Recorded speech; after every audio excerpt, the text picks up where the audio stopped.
Alright, hello and welcome guys.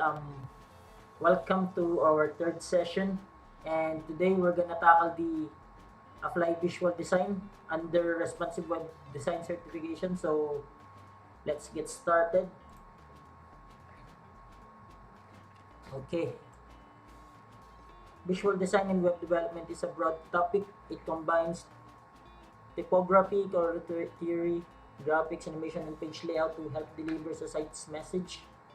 The definition of good design is a well-discussed subject with many books on one theme. At a basic level, most web content provides the user with information. The visual design of the page can influence its presentation and the user experience. Semantics to a page content analysis. Let's go to the first lesson. Create a visual balance using the text align property. So these are the text align property, and these are the options: justify, center, right, and left. What are we gonna do here? Align the H4 tags text which says Google to the center. H4 text Google H4 text align to center, and then justify the paragraph tag which contains information about the Google. Justify.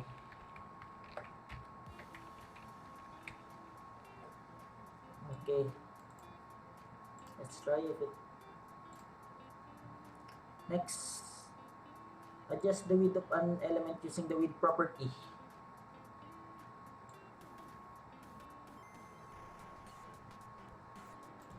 Okay, what are we gonna do? Add a width property to the entire card and set it on an absolute value of 245 pixels. Use the full card class to select the element. Okay. Next, adjust the height of an element using the height property. Same as earlier, just this time it's the height.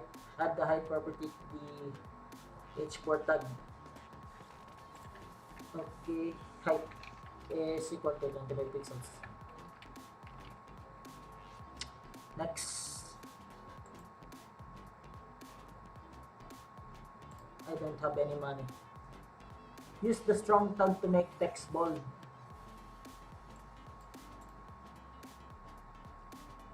Okay, wrap a strong tag around Stanford University here, and then inside the P tag, do not include the period.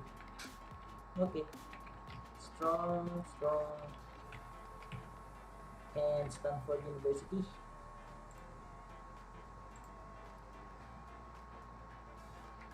Use the U tag to underline text. To underline text, you can use the U tag. Okay, and CSS text decoration underline. Wrap the U tag around the text PhD students. Oh, why is...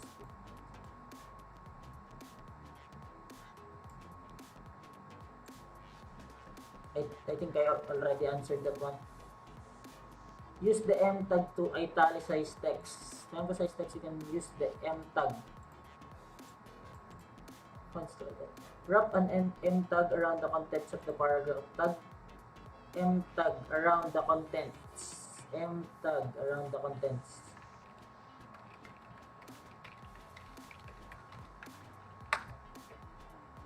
Okay.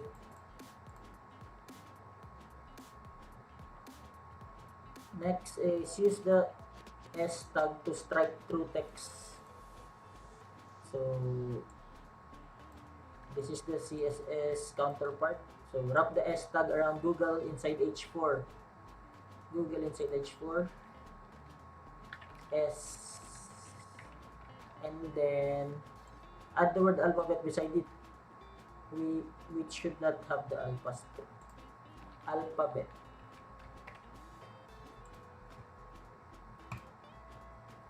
Okay. Next is the create a horizontal line using the HR element.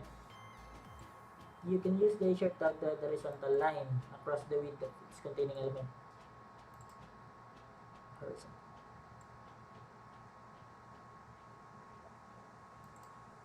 Add an HR tag underneath the H4 tag. Underneath, so here, and the note is HR is a self-closing tag, so I put a backslash here. Next is adjust the background color property of text. Okay, let's read this one. Instead of adjusting your overall background or the color of the text to make the foreground easily readable, you can add a background color to the element holding the text you want to emphasize. This challenges uses RGBA instead of hex codes or normal RGB. RGB stands for red, green, blue, alpha level of opacity. The RGB values can range from 0 to 255.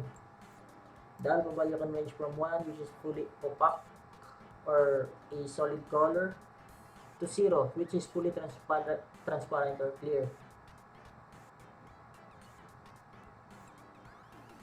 It allows you to just adjust the opacity. This means you don't have to completely block out the background. You'll use background color RGBA for this connection. Okay, to make the text stand out more, adjust the background color of the H4.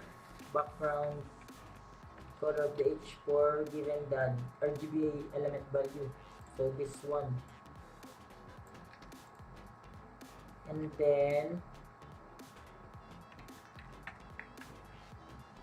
remove the height property and add the padding of 10 pixels. Let's try if it, okay. Adjust the size of a header versus a paragraph tag. The font size of a header tag should generally be larger than the font size of paragraph tags. Okay, it says you use the font size property to adjust the size of the text in an element. To make the heading significantly larger than the paragraph, change the font size of the H4. Change the font size of H4 to 27 pixels. Okay, so that's it. Add the back shadow to a card-like element.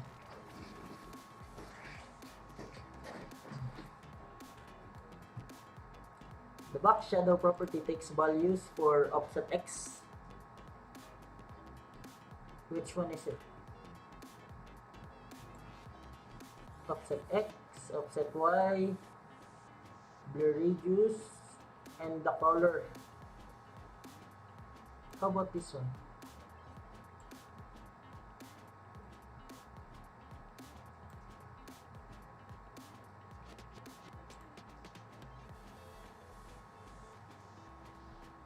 The element now has an idea of a thumbnail. With the selector, use the CSS selector values above the back shadow of the card. Thumbnail. Let's create a thumbnail here. With the selector, use the example CSS values above to place a back shadow on the card. So that's it. Try to comment out. Oh, I don't have to save it. And comment it. Okay. Run the test. Decrease the opacity of an element. The opacity property in CSS is used to adjust the opacity or conversely the transparency for an item. A value of 1 is opaque, which isn't transparent at all, meaning solid. A value of 0.5 is half see-through, and the value of 0 is completely transparent. So, set the opacity of the anchor tags. Okay. There is no anchor tag here, so we're gonna declare here and okay, sorry. It says using links class to select them. So we're gonna put it here, opacity 0.7. What happened? Okay, this one becomes a little transparent. Next, use the text transform property to make text uppercase. So I think this is pretty self-explanatory when you put text transform and the value here will be transform H4 to the uppercase text transform, and then what it says, uppercase. Look at the alphabet, it became uppercase. Next, set the font size for multiple heading elements. So the font size property is used to specify how large the text is in the given element. So okay. In this challenge, you'll set the values for all H1 to H6 tags to balance the heading sizes. So okay, let's start with H1. Copy paste this H2, H3 until H6. Remove the extra spacing and then set the font size to 68 pixels. Copy this one. Use tab for indentation. So 52. Tab 40. Tab 32. What's this? 21 and 14. Is that it? I think it's that. Next, set the font weight for multiple heading elements. So it's the thickness of the text. Font weight 800. Copy this one here. Tab 600, 500, 400, 300, and 200.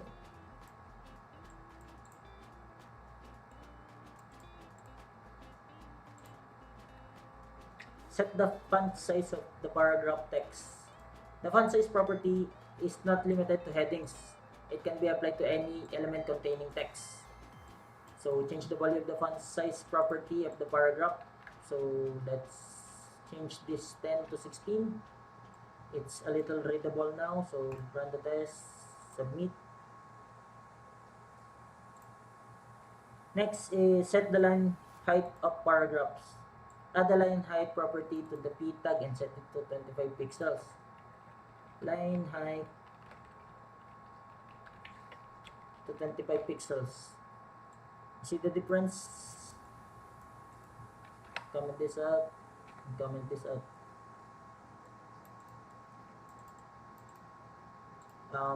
You added a little spacing here at the bottom text. Oops. Adjust the hover state of an anchor tag. So this challenge will touch up the usage of pseudo classes. A pseudo class is a keyword that can be added to selectors in order to select a specific state of the element. For example, the styling of an anchor tag can be changed for its hover state using the hover keyword with a colon. Here's the CSS to change the color of the anchor tag to red during its hover state. So what we're gonna do here is the code editor has a CSS rule to style all A tags black. Add a rule so that when the users hover the A tag, the color is blue. So we're gonna put a hover pseudo selector here. Oh, oops, no, sorry. We're gonna add a selector here and then change the color to blue as the instruction says, and let's hover. I think it's running now. Let's go to the next challenge. Change an element's relative position. This one is really long. CSS treats each element as its own box, which is usually referred as the box model, like this one. box model. This one. As you can see, this green sign is the border, the inside is the padding, and this is the box, the element, and the outside spacing is the margin. So that's what it says. I'm not gonna read this one, it's too long. And let's do the challenge here. Change the position of the H2 to relative and use a CSS offset to move it 15 pixels away from the top of where it is in the normal flow.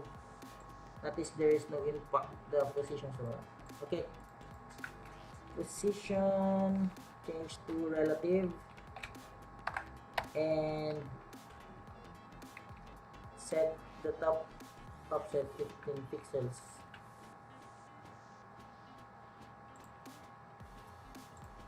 Next one, move a relatively positioned element with CSS offsets. Okay, as you can see, we have a diagram here. As you can see, it reverses the option. Look at the left side. If you add in an option here, it moves the element to the right. Vice versa, right to left, bottom to top, top to bottom. Use CSS offsets to move H2 15 pixels to the right, so we're gonna use left, and 10 pixels up, so we're gonna use bottom 10 pixels. Run the test. Nice. Lock an element to its parent with absolute positioning. So it locks the element in place relative to its parent container.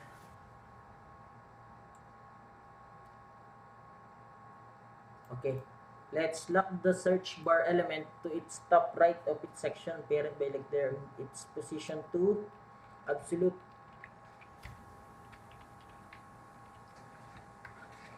Always remember to put a position relative on its parent so that the CSS will not be destroyed. I mean, the design will not be destroyed. Position absolute, give it up and right offsets 10 pixels each. Give it up 50 pixels, right 50 pixels.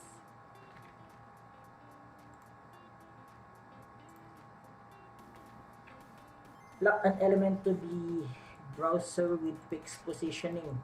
So this position fix is usually used by nav bars like this. So the next layout scheme that CSS offers is the fixed position, which is a type of absolute positioning that locks an element relative to the browser window, similar to absolute positioning. Positioning, it's used with the CSS offset properties and also removes the element from the normal flow of the document. So on and so forth. One key difference between fixed and absolute positioning. Okay. One key difference between the fixed and absolute positions is that an element with the fixed position won't move when the user scrolls. So if it's fixed, it just stays here. But if it's absolute, it will go up. The navigation bar now is labeled with an ID of navbar. Change its position to fixed. Position fixed and offset it 0 pixels from the top.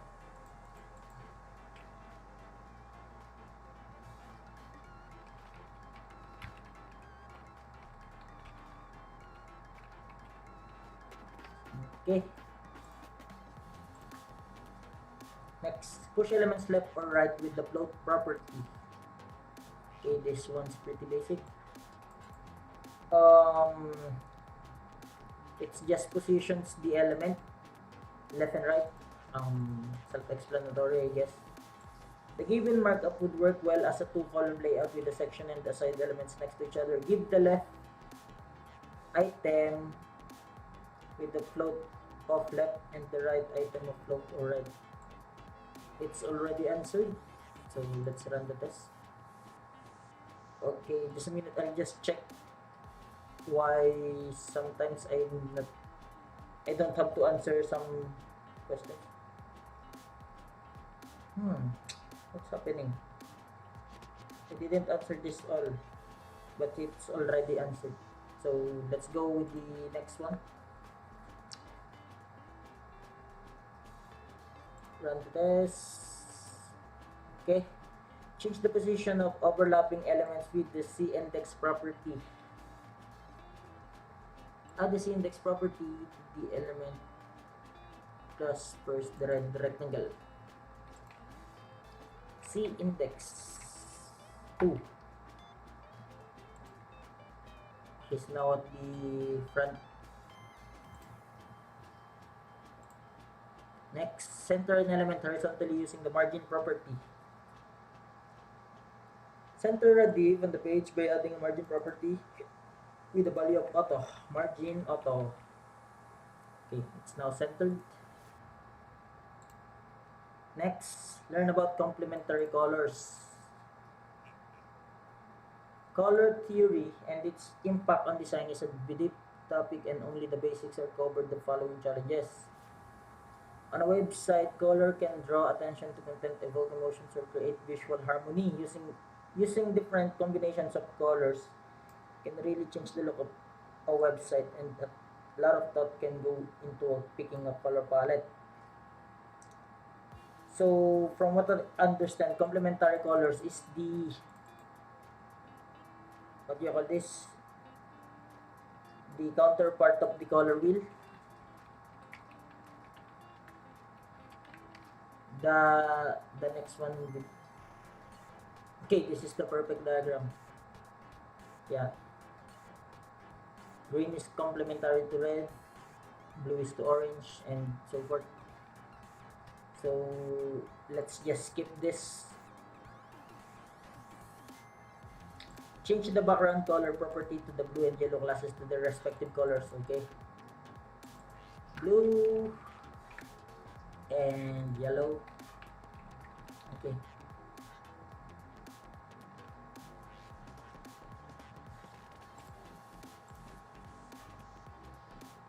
Learn about tertiary colors. Okay. Computer monitors and device screens create different colors by combining amounts of red, green, and blue light. This is known as the Rgb Editing Color model in the modern color theory. Rgb are called primary colors. Mixing two primary colors create the secondary colors G and B. Okay. So ayan, G plus B. Magenta R plus B. Yellow R plus G. You saw these colors in the complementary colors challenge. These secondary colors happen to be the complement of the primary color, not used in their creation, and are opposite of primary color in the color wheel. That's what I'm talking about earlier. The opposite of the primary color in the color wheel. For example, magenta is made with red and blue and is complement to green. Okay, tertiary colors are a result of combining a primary color with one of its secondary color neighbors.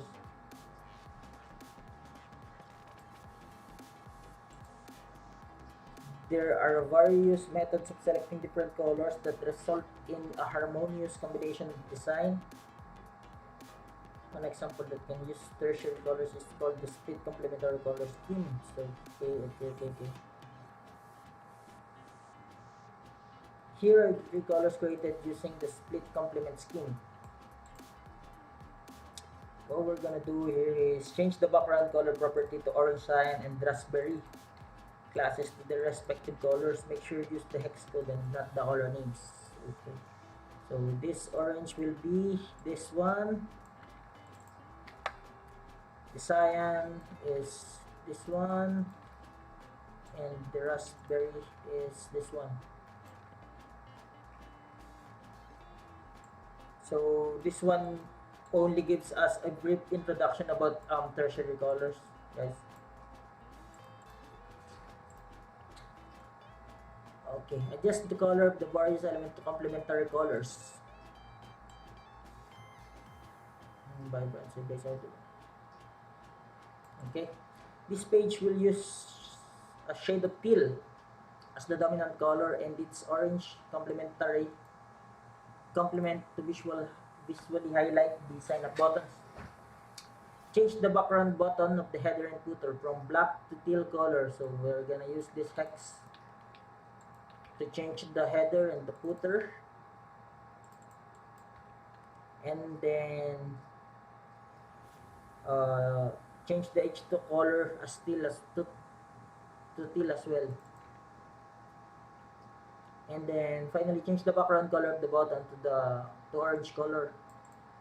Okay, let's gonna use this hex button. Okay, so it's more vibrant, as this introduction says. Apply visual design, adjust the hue of a color. So HSL basically means hue, saturation, and lightness.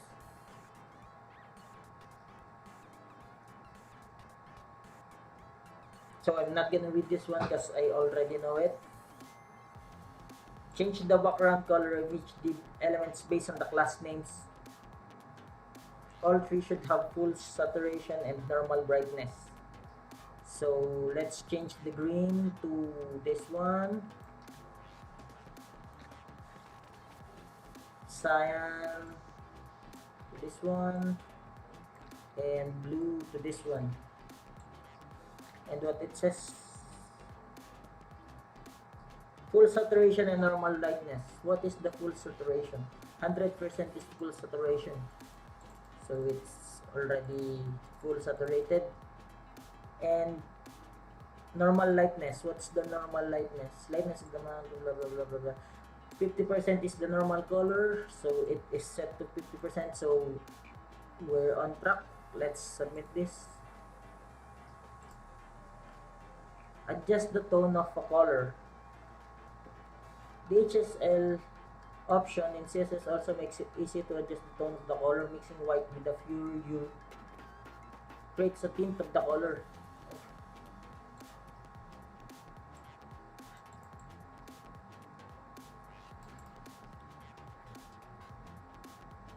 All elements have default background color of transparent. Our knob element currently appears to have a cyan background because the element behind it has a background color of cyan.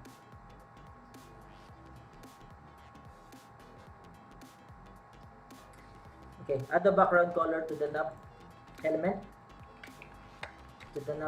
So it uses the same cyan, but has 80% saturation and 25% lightness. 80% saturation and 25% lightness. Nice. Create a gradual CSS linear gradient. So it's just a linear gradient. Let's skip this. Use linear gradient. Okay, sorry. Background is linear gradient, and the parameters is 35 degrees. And what is this color? And FFCCC. Nice. It looks like a phone wallpaper on the mall. Use a CSS linear gradient to create a striped element. So it's basically as the linear gradient, it's just a repeating one. So okay. Make stripes by changing the repeating use gradient of 45 degrees. The first two colors stops to yellow, and finally the second two colors steps to black and black. Okay, it looks like a caution sign, the police sign.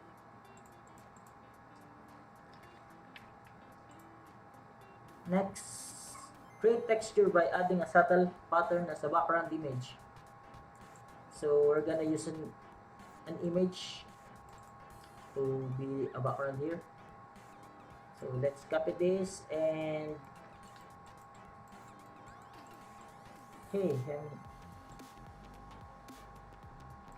set the background of the whole page with the body selector. Background URL. Okay, it's like a pattern now based on an image. Use the CSS transform scale property to change the size of an element. So let's increase the size of the element with the ID ball 2 to 1.5 times of its original size. So let's change this one to 1.5 each original size. Next. Use the CSS transform scale property to scale an element on hover. So this one is like earlier, the hover thingy on the anchor tag.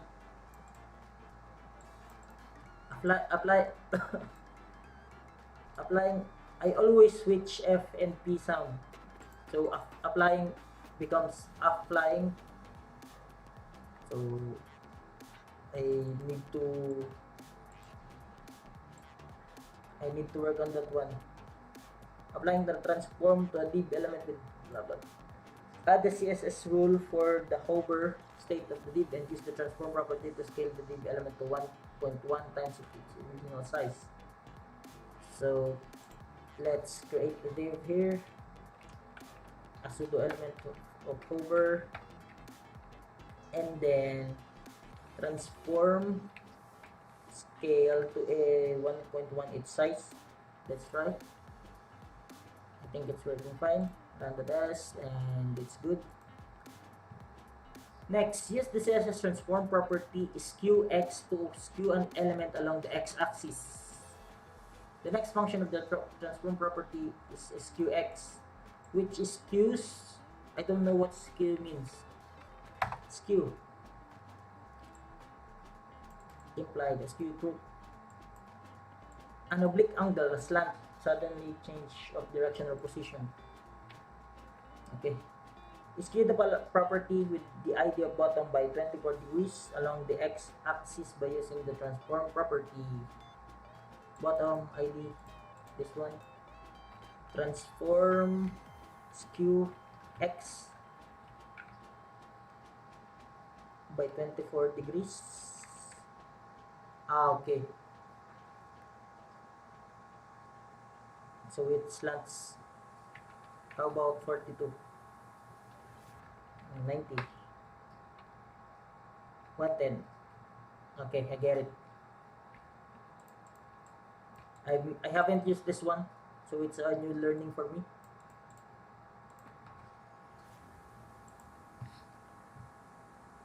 Use the CSS transform skew y to skew an element along the y-axis. So it's like the y-axis. Transform skew y to how many degrees? Negative 10 degrees. Nice. Create a graphic using CSS by Okay, I'm gonna read this one. By manipulating different selectors and properties, you can make interesting shapes. One of the easier ones to try is a crescent moon shape. For this challenge, you need to work with the box shadow property that sets the shadow of an element along with the border radius property that controls the roundness of the element's corners. You will create a round, transparent object with a crisp shadow that is slightly offset to the side. The shadow is actually going to the moon shape. You see, in order to create a round object, the border radius property should be set to 50%. Okay, setting border radius to 50% makes a circular shape. You may recall from an earlier challenge that the box shadow property takes the values, this thing, and the color value in that order. Okay, this two is optional. The blur radius and the spread radius. I'm stuttering prick. Manipulate the square element in the editor to create the moon shape. First, change the background color to transparent. Okay. Background color to transparent. Transparent.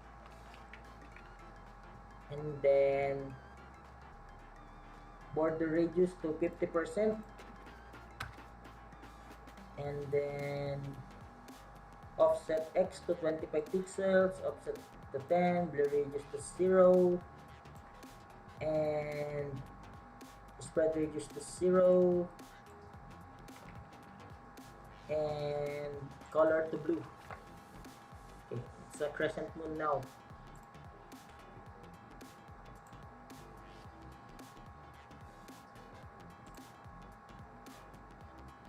Create a more complex shape using CSS and HTML. Okay, interesting. One of the most popular shapes in the world is the heart shape, and this challenge you'll create. And in this challenge, you'll create one using pure CSS. But first, you need to understand the before and after. Before and after.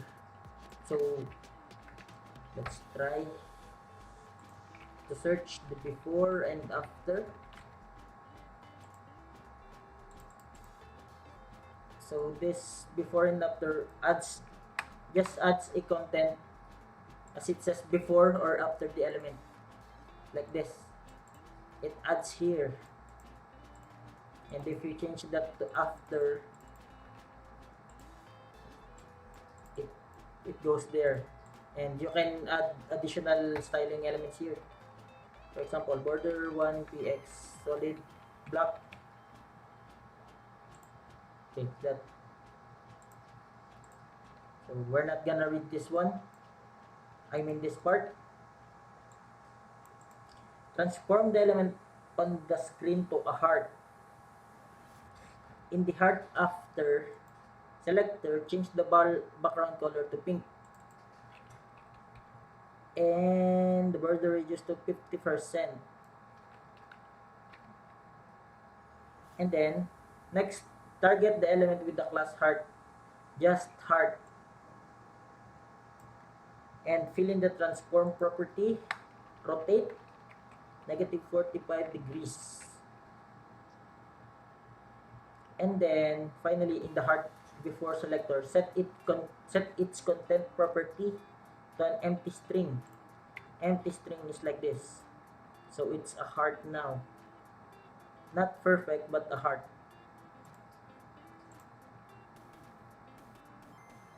Learn how the CSS keyframes and animations properties work. To animate an element, you need to know about the animation properties and the keyframes rule. The animation properties control how the animation should behave, and the keyframes rule controls what happens during that animation. There are 8 animations properties in total. This challenge will keep it simple and cover the most important ones first. Animation name sets the name of the animation. So keep that in mind. And keyframes, okay, which is later used by keyframes to tell CSS which rules go with it, which animations.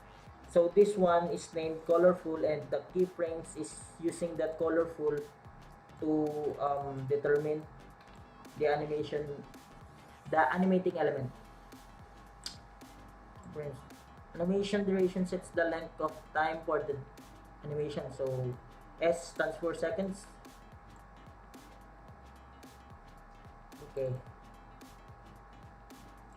Okay, this one describes the percentage of what will happen during these seconds. So 0% of 3 seconds, this is the background, and after the duration X is expired, which is the 100%, it will be this background. So for the element with the anim ID, okay, no, this is not what we're doing. Create an animation for the element with the ID rect by setting an animation name to rainbow. Animation name to rainbow, and animation duration to 4 seconds. Next, declare a keyframes rule.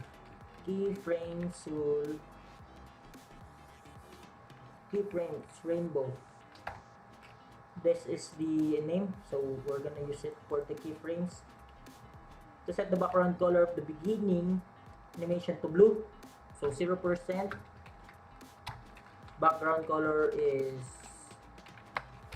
blue. 50% is green, and 100% is yellow. Okay, just look at this. Nice.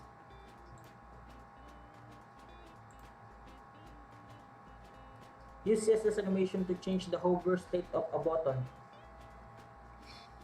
Okay, this one is like earlier. MS stands for milliseconds. Earlier we used the S sign, seconds.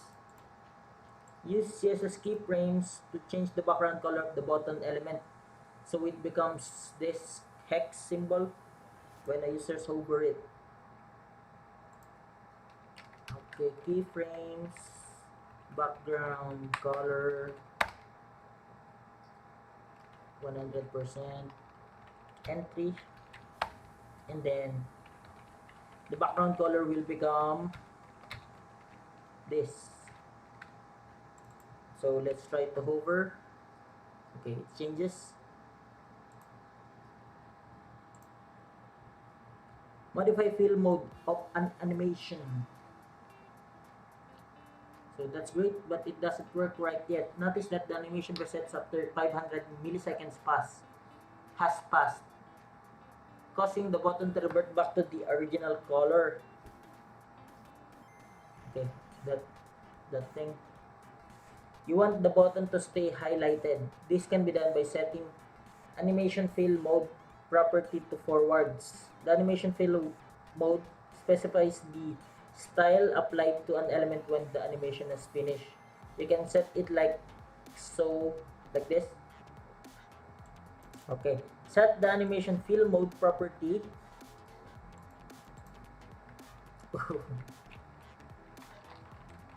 animation fill mode property to forwards, so the button stay highlighted when a user hovers it. Okay, that's nice.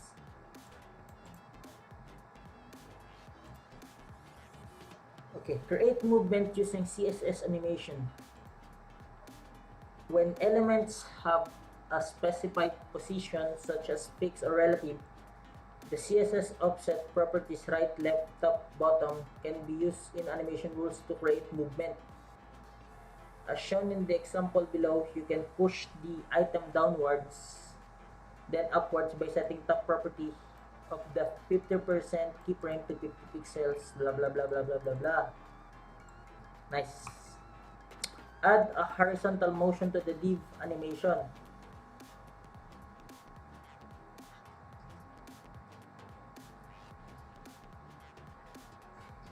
Okay. Add a horizontal motion to the div animation using the left offset property. Add to the keyframes rule.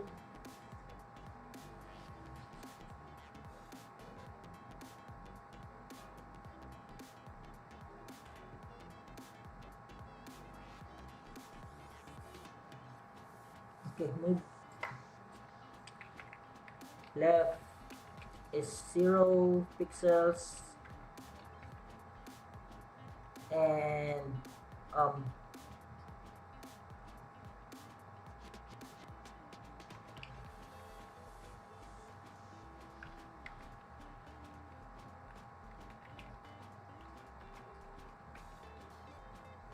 okay, did I get it right? Let's try. I just wanna see it. Okay, nice. Create visual direction by fading an element from left to right. For this challenge, you'll change the opacity of an animated element so it gradually fades as it reaches the right side of the screen. In the displayed animation, the round element with the gradient background moves to the right by 50% mark of the animation per the keyframes rule. So target the element with the ID of ball and add the opacity property. Target the element with the ID of ball and add the opacity property set to 0.1 at 50%. Opacity 0.1. Okay. We targeted this keyframe rule because of this animation name.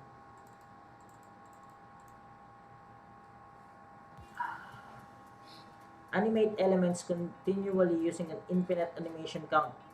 So let's try. The previous challenges cover how to use some of the animation properties and the keyframes rule. Another animation property is the animation iteration count, which allows you to control how many times you would like to look through the animation. Here's an example.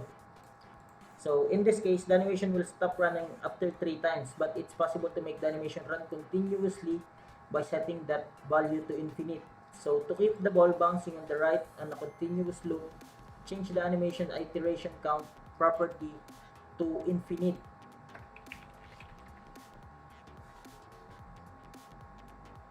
Okay.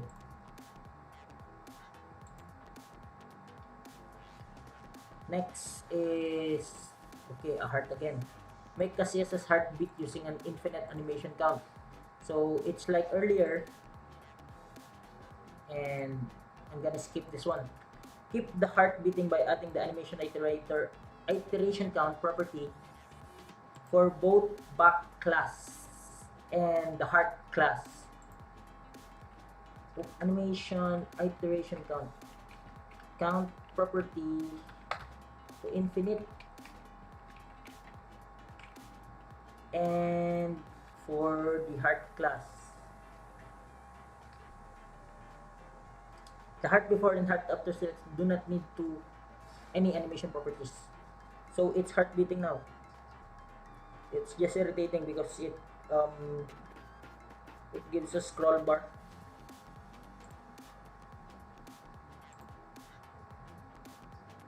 Animate elements at variable rates. I don't know this one.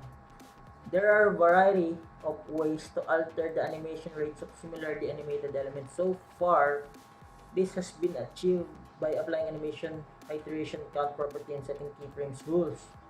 To illustrate, the animation on the right consists of 2 stars that each decrease in size and opacity at the 20% mark in the keyframes rule.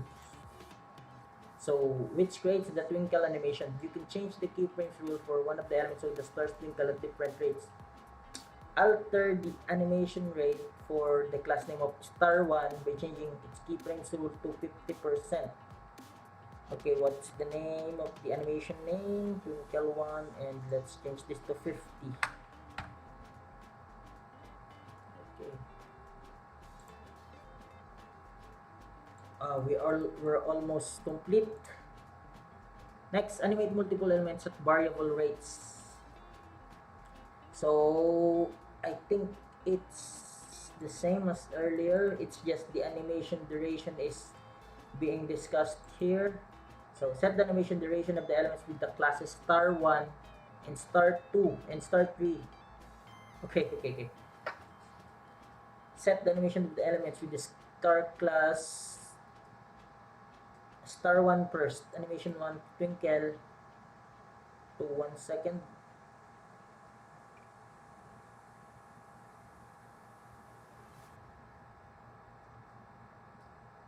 Zero 0.9, 0.9, and 1.1.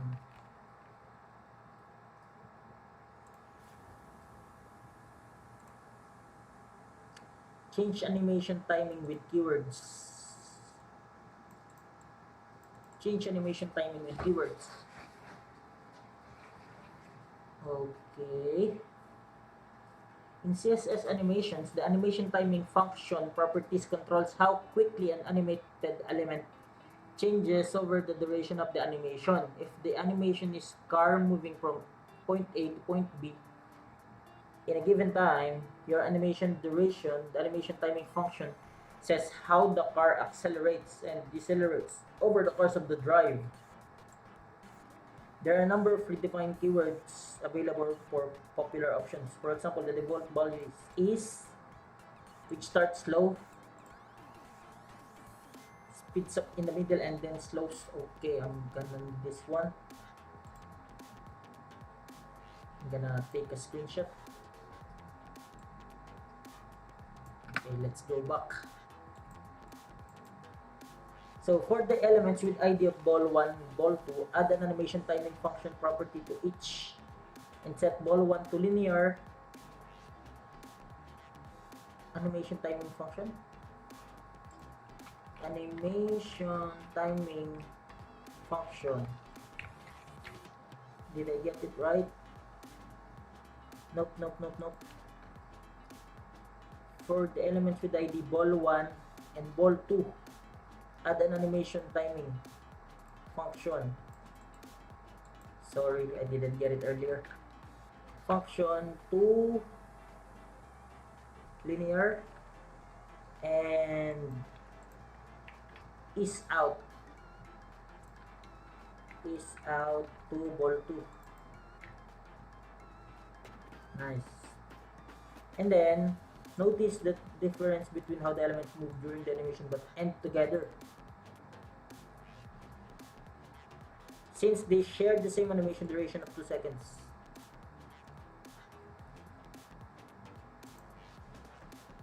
Learn how Bezier curves work. What is Bezier? Okay, I'm gonna read this one. The last challenge introduced the animation timing function property and the few keywords that change the speed and an animation of its duration. Okay, I'm gonna take a screenshot for this one too,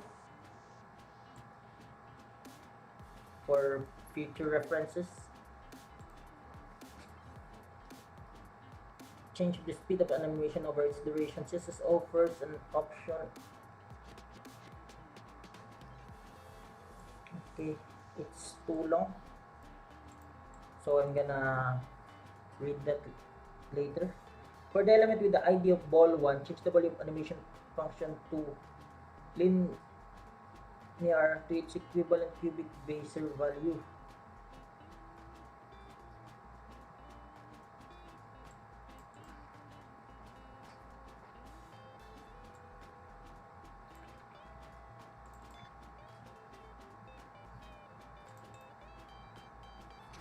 I don't know what cubic Bezier means. Cubic Bezier.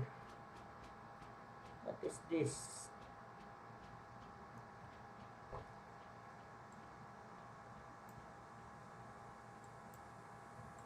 Okay, I'm gonna study it later. Use a Bezier curve to move a graphic. To see the effect of Bezier curve in action, change the animation timing function of the element with ID of red to cubic Bezier function with x1 like this.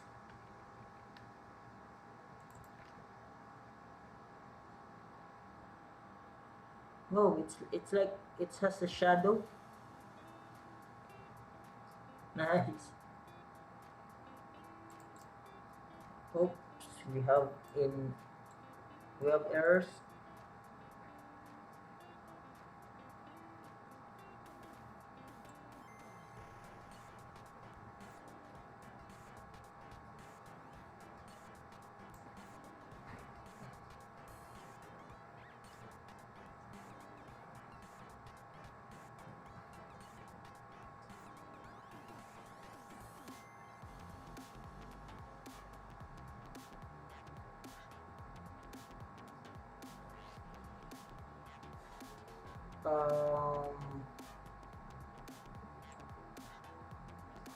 Okay,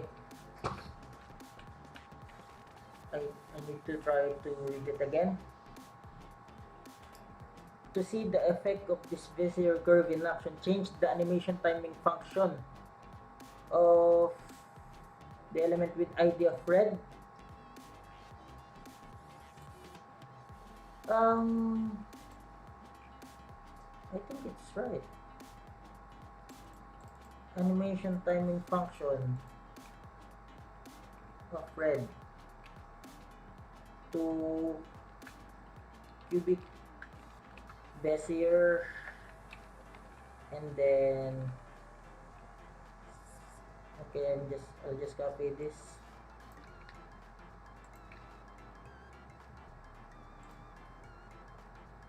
What? I think it's similar earlier. Forget it.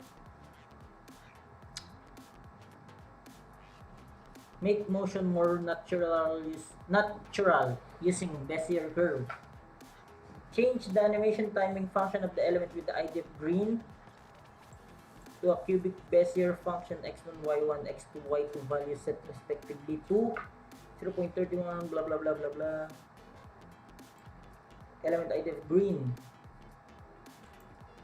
Change this one. Okay. It's more natural as it says. Okay. I think we're done. So thank you for watching and see you again guys to the next series.